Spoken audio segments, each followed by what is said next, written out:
look at the world that is playing out externally from each of us, you will see a lot of emotion, way too much emotion, but what is missing from this world is our ability to feel. On the road to the second cognition, it is very important for us to get back our ability to feel, as that is where the language of the universe clearly lies when looking at ourselves through a higher perspective. Hello everyone, I'm Gemma Beall, and welcome to Attaining the Second Cognition. When you read the quote or hear me speak these words, how many of you in your mind equate feel with emotions? It took me a lot of years of introspection to learn the difference between emotions and feel, and they are not the same thing.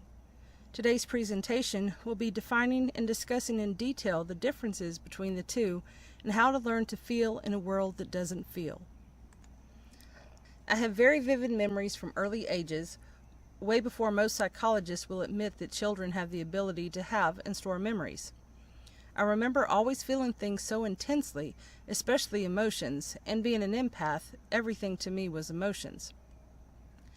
It wasn't until the last few years that I've been able to separate the difference in my mind and communicate to others the difference between emotions and feelings, or the feels as I like to call them, as not to confuse others.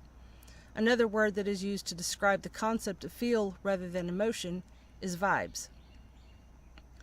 Emotions are defined as a natural, instinctive state of mind deriving from one's circumstances, moods, or relationships with others, while feeling is defined as an emotional state or reaction. Feel, on the other hand, has various definitions, but the definition I want you to consider is how I define feel in relation to our being operating from the higher second cognition perspective. Feel is the transmission of information from a higher sensory array above our five primary senses, and this is the communication method our Stoika uses in our physical form as a method of communication with our walking awareness. We are intricately connected to this physical form, so it's difficult for others to understand this sensory feel outside of what is communicated through the physical form, especially when emotions are amplified within the form. In first cognition, all humans are pretty much relegated to their five primary senses to experience, view, and perceive the world around them. These five senses are sight, sound, taste, touch, and smell. These five senses are products of our physical form's sensory array, but they are not the only sensory capabilities our form experiences, and they're not the sensory factor of how our Stoikas function. Terminology like psychic abilities or extrasensory perception, ESP, the sixth sense, is not limited to the extrasensory capabilities that I'm talking about. Early on my path, when I was studying psychology, I concluded that our emotions are what I called a seventh sense. The reason I came to this conclusion is because emotions can be triggered by our five senses and from other sources external of the form, like empathic abilities, and even from memory without the input of our five primary senses. Standing in the awareness I do now, I could say that I was incorrect in my perception that emotions are a seventh or a higher sensory capability outside of our five primary senses, because I understand them better now and based on what I've learned working with higher sensory information. Emotions are the product of the form. The energy of these emotions is manufactured and emitted through the body's ability to make and transmit energies. And although our emotional array was a prime tool and sometimes weapon of the Hepime virus, they're not in fact a sensory at all, but they do affect our five primary senses and confuse our feel in the higher sensory array. It is very difficult to observe, much less study, within your being when you are so intricately affected by them within yourself, and especially on what is picked up from others.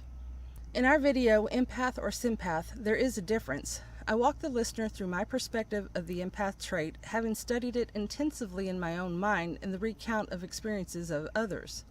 I felt the need to share the information on this particular trait because of the utter lack of information about it out in public awareness. Although our ability to feel doesn't have anything to do with the trait of being an empath, I am sharing this perspective because I do want to draw the line of distinction between the two, and that delineation is very necessary for one to understand if you're empathic, because we empaths are always feeling emotions, though not necessarily our own. Stoika feel, from my experience, does create an energetic shift within the physical form, and the information or experience about the feeling is something that is known. There are many definitions of the word know, but the one here that is most appropriate is to be aware of fact or truth. This knowing is something that you can feel with every fiber of your being, though what is known in that sense may not be apparent by the influence of the 5 primary senses. A lot of people misperceive perception as being the same thing as a knowing. However, the two are not the same. A perception is a mental impression, and knowing is something that is felt as truth from a sensory feel without emotions and is not a mental impression. Knowing is not about intellectual thinking or having a library of alleged facts either. I have an awesome quote on the back cover of my book, The Energy Experience, that was said by one of my guide friends. It may look like a duck, walk like a duck, and quack like a duck, but it's not a duck. Only your intuition will tell you when it's not a duck. Always listen to your intuition. That intuition is the known feeling, and what my guide friend said to me is something I've experienced my whole entire life, and it became more apparent as I began my path and would have knowings and intuitive feelings that greatly conflicted with my perceptions and my primary 5 sense input, only to have my knowing in the end being validated as truth and the input from my primary 5 senses being shown to be misperceptions or outright lies. For the longest time on my path, I had always associated emotional feelings as confirmation of feel or knowing. It wasn't until I began studying this within my being and opened up to higher awareness and learning by analyzing these emotions and these feelings in the moment of experience and realizing that true knowings, true feel, never induces emotions. It is when emotions are attached that it becomes a huge red flag for me, especially where information is concerned. The world around us, the created construct of this reality that is the first cognition, is a world that emotes. It doesn't feel, and this world has conditioned us to emote rather than feel. There are those of us that feel so deeply in spite of our emotional proclivities, but until you go through the process of recognizing the different emotional energies and their effects on the psyche and the form, it is difficult to understand them on their own, and understanding knowing without the emotional influence to hinder a knowing and turn it into a false perception. Feel isn't a trait that is combined or associated with the empathic trait. Most humans have the capacity to feel, but the feel of the universe and energy around us is so subtle that they don't notice or acknowledge the feel unless the transmission from the Soiga is screaming at us.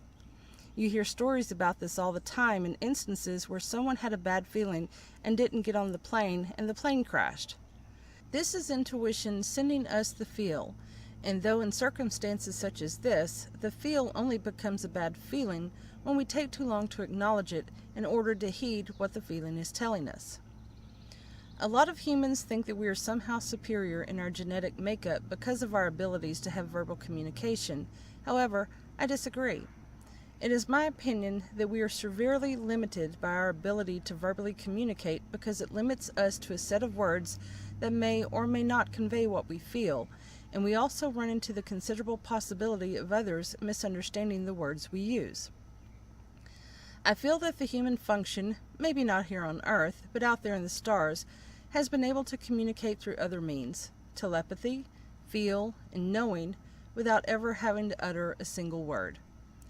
There is a saying, a picture is worth 1,000 words, that shows us that a single picture can be understood with a description of 1,000 words.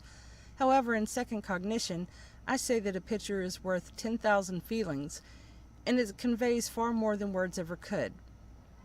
I feel that the verbalization ability of the human form is a downgrade in the human genome, and was done so in order to keep us torn apart and keep us from sharing and understanding on a much greater level than we've been allowed to.